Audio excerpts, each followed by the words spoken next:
Fantastic market रहा आज, मज़ा आ गई। इतना अच्छा मार्केट रहा, इतना अच्छा मार्केट रहा। हमारा वही डिस्कशन था कि 24,600 के नीचे हमको मिलेगा तो हमको पुट लेना है, और वही आ रहे हैं अगेन, हमको वही 30-40 पॉइंट का एसएल रखना ही होता है। उसके बाद वहाँ से हम सीधा नीचे आएगा। और अगर उसके ऊपर भी अगर देखो 15 मिनट कैंडल क्लोज दे रही थी, तो उससे भी कोई सेंस नहीं बनता, क्योंकि पहली कैंडल इतनी बड़ी लाल वैसे ही बनी है यार दोस्तों, वो मतलब अब वो कोई सेंस नहीं बन रहा ना वैसे करके ऊपर आप कॉल ले रहे हो फिर वैसे करके, और आपने वो नहीं लिया। अब मैं कह रहा हूँ अगर आपने उसके बाद भी अपना पुट किसी भी पॉइंट पे, हमारा 2-3 लोकेशन पे बात हुई थी, किसी भी पॉइंट पे आपने, हमने कहा था इस लाइन के नीचे, इस लेवल के नीचे पुट ले लो, इस लेवल के नीचे पुट ले लो, किसी भी लाइन पे लिया होगा तो फैंटास्टिक प्रॉफिट्स हुए होंगे, मज़ा आ गई। हाँ बट अगर आप 3:15 तक रुके होगे या 3:30 तक रुके होगे, तौबा तौबा तौबा तौबा। मतलब जितना आपने पूरा दिन में नहीं कमाया होगा, उससे ज़्यादा लॉस हो गया होगा। मतलब वाओ, मतलब ये क्या चल रहा है अभी। देखो कुछ नए नई चीज़ें हैं, देखो सब लोग पेशेंस रखो, नई चीज़ें हैं। ढाई ढाई बजे तक, 2 बजे तक अपनी, मैं तो कह रहा हूँ 2 बजे तक या 1-1:30 बजे तक प्रॉफिट निकले अपना निकाल दो, है ना। मत रुको 3 बजे तक, मत रुको पूरा कि उसको ज़ीरो हो जाने देते हैं, नहीं, क्योंकि कुछ तो चीज़ें हैं, अभी चीज़ें मैनेज होंगी, नई चीज़ें हैं। और ऐसा नहीं इंडिया में पहली बार हो रहा, मतलब इंडिया मतलब पहली बार इम्प्लीमेंट हो रहा है, बाहर कंट्रीज़ में होता है ये सब, तो अब इंडिया में भी आ रहा है। तो बड़े इंस्टीट्यूशंस के लिए ज़्यादा बेनिफिशियल है, क्योंकि वो अपना ट्रेड डाल के एक वैल्यू, फेयर वैल्यू लगा सकते हैं। और हर एक यूट्यूब चैनल पे आपको बता ही दिया गया होगा कि यहाँ ऑर्डर प्लेस होगा तो दूसरा ऑर्डर जो प्लेस होगा, तो अगर वो मैच करेगा तो वो हमारी फेयर वैल्यू होगी। तो वो मैं आपको यहाँ पे बोर नहीं करने वाला हूँ वो देख के।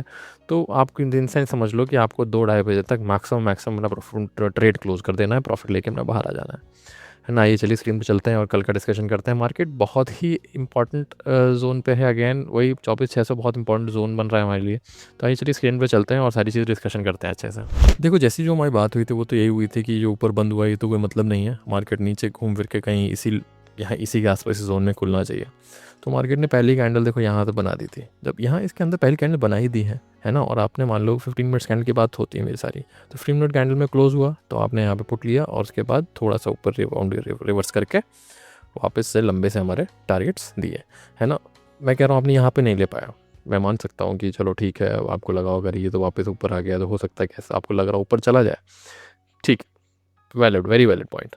बट अगर जैसे मान लो इसके नीचे निकला तो आप पुट ले सकते थे, इसके नीचे निकला तो आप पुट ले सकते थे, ये सब बात हुई थी ना हमारी कि अगर इसके नीचे निकलेगा तो पुट लेना है, इसके नीचे निकलेगा तो पुट लेना है। अगर आप इस पूरे जोन में कंफ्यूज थे, बहुत अच्छी बात है, गुड ट्रेडर कि चलो आपको लग रहा है कि भाई ये जोन है बहुत हौच पौच हो रहा है इसमें, इसमें नहीं लेता है। बट फिर आपको ये सोचना था कि इसके नीचे निकला तो ले लेता है ना, तो आपको यहाँ पे मिल जाता है टारगेट्स, है ना। और मतलब ऑब्वियसली इसके नीचे निकला तो थोड़ा और ट्रेड बना के यहाँ तक के लिए कर सकते थे। देखो क्या होता है, लेवल्स इंपॉर्टेंट क्या होते हैं कि आपने मान लो कि आपने देखा कि ये तो कैंडल बन रही है, तो इस कैंडल के ऊपर आपने एसएल डाला और अपना ट्रेड बना दिया, ठीक है ना। तो ऐसे करके ट्रेड बनते हैं, बहुत सिंपल रखते हैं। अब देखो ये जो है फिर से आज बन गया है again, but again close opening इसी के आसपास, मतलब क्लोजिंग इसी के आसपास मानो। अब ओपनिंग तो जो भी होगी, गैप अप गैप डाउन जो भी होगा, है ना। डेटा देख लेते हैं। डेटा देखो अब मार्केट इतना गिरा है तो आई डोंट एक्सपेक्ट कि डेटा बहुत पॉजिटिव होगा। अगेन दैट्स ट्रू कि कॉल्स बेचे गए हैं, डेटा नेगेटिव है। पुट्स खरीदे गए हैं, कॉल्स बेचे गए हैं, है ना। फ्यूचर भी सेल हुआ है, तो डेटा नेगेटिव है। बट इसको मैं एकदम जेन्युइन अभी नहीं मानूंगा, क्योंकि आज कल जो हो रहा है वो, अब कैसे बोलूँ कि ठीक है कि नहीं है, वो 1-2 दिन रुक के ही मानेंगे, है ना। जो इम्पोर्टेंट कैश कंपोनेंट में बाइंग हुई है, वेरी गुड, उससे हमको कोई फ़र्क नहीं पड़ता। हम अपना अलग चाल चलते हैं।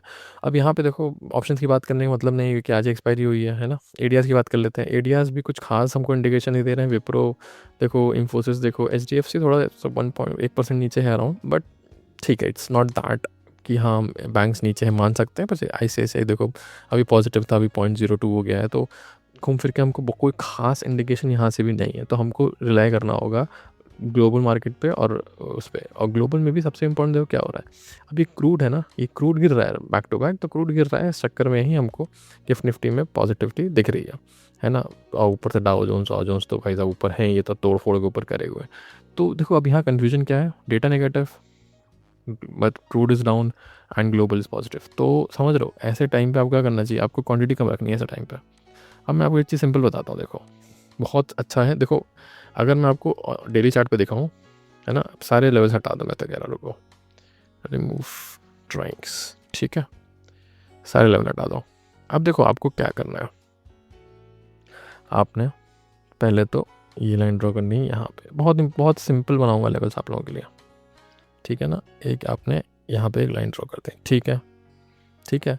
और ये जो कैंडल है इसको आप ऐसे मत देखो, है ना, जैसे ये जो कैंडल पूरा पहली वाली थी, ये इसको डॉजी बनना चाहिए था ऐसे वाला, ठीक है। ठीक है, अब इसको जो दूसरी ये जो नीचे वाली कैंडल है वो ये डॉजी मानो, चलो मैं बना देता हूँ, ये डॉजी मानो, ठीक है। और ये जो कैंडल है इसको यहाँ कहीं से ओपनिंग मान लो, यहाँ जहाँ से भी हो यहीं से ओपनिंग मान लो, चलो, है ना, यहाँ से ओपनिंग मान के इसको यहाँ तक का ऐसे रेड कैंडल मानो इसको, ठीक है। तो अगर डॉजी और ऐसे रेड बन रही है तो नेगेटिव है, नो डाउट नेगेटिव है ना। पर कितना नेगेटिव है, कहाँ जाएगा, अब देखो गैप अप खुलता है तो हमारे लिए अच्छा है, पुट लेने का हमको चांस मिलेगा, है ना। तो वो चीज़ है, तो आपको तो आइए एक बार लेवल्स ड्रॉ कर लेते हैं। लेवल्स आपको क्या रहेंगे, एक तो आपका ये लेवल हो ही गया देखो, ठीक है ना, 570 के ऊपर निकलेगा तो हम अगेन, अगर हमको किसी भी पॉइंट पे कैसे भी गैप अप खुल के, गैप डाउन खुल के, कहीं यहाँ पे खुल के, कहीं भी किसी पॉइंट 570 के ऊपर निकलेगा तो हम कॉल की पोजीशन ट्राई करेंगे, और हमारे टारगेट्स 50 पॉइंट ऊपर यहाँ पे रहेंगे, दूसरे टारगेट हमारे अराउंड 100 पॉइंट पे रह सकते हैं, पर 50 पॉइंट पर टारगेट बुक कर लेना, क्योंकि कुछ भी हो रहा है आजकल, ठीक है। उसके बाद आपने ये एक लाइन ड्रॉ करनी है।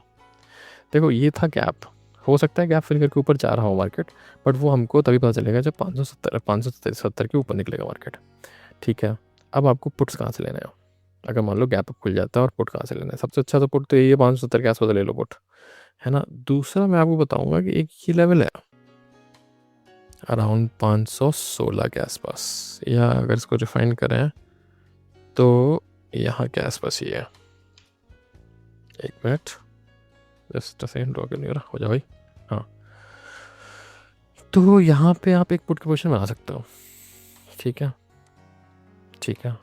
और अगेन 50-60 पॉइंट के अपने टारगेट ले लेना, ठीक है। इसके नीचे निकलता है तो अगेन आप एक पोजीशन बना सकते हो, ठीक है। अब देखो बहुत से सिनेरियो डिस्कस करने पड़ रहे हैं ना, अभी पहली कैंडल कहाँ तक गिरा के ले जाए, कहाँ खोल दे, क्या खोल दे, है ना। तो उसके नीचे आपके यहाँ तक के टारगेट्स हो सकते हैं। इन सब में क्वांटिटी कम रखनी है, क्वांटिटी ज़्यादा कम रखनी है।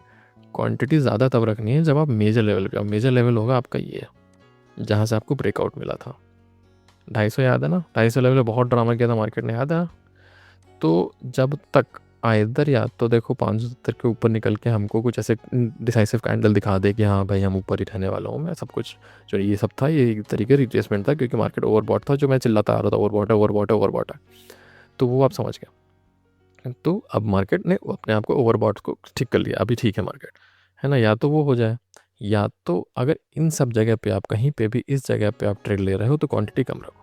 फिर आपको क्वांटिटी ज़्यादा कब रखनी है, क्वांटिटी ज़्यादा रखनी है आपको 230 के आसपास, 24-230 के आसपास कॉल की पोजीशन बनेगी, और जब भी बनेगी, कल बने परसों बने, जब भी बनेगी तो इसमें क्वांटिटी ज़्यादा रहेगी। हमेशा देखो पोजीशन साइजिंग का ध्यान रखो, नहीं तो छोटे लॉस लोगे ना, अगर पोजीशन साइजिंग रखो छोटे लॉस लोगे, बड़े प्रॉफिट्स लोगे, तो उसी यही हमारा मेन मोटिव होना चाहिए। देखो लॉस नहीं होगा, ऐसा हो ही नहीं सकता, है ना। तो ऐसे ही करिए, है ना, अच्छे से करिए, और कुछ कन्फ्यूजन हो मेरे को कमेंट सेक्शन में ज़रूर बताइए, ठीक है। Thank you very much.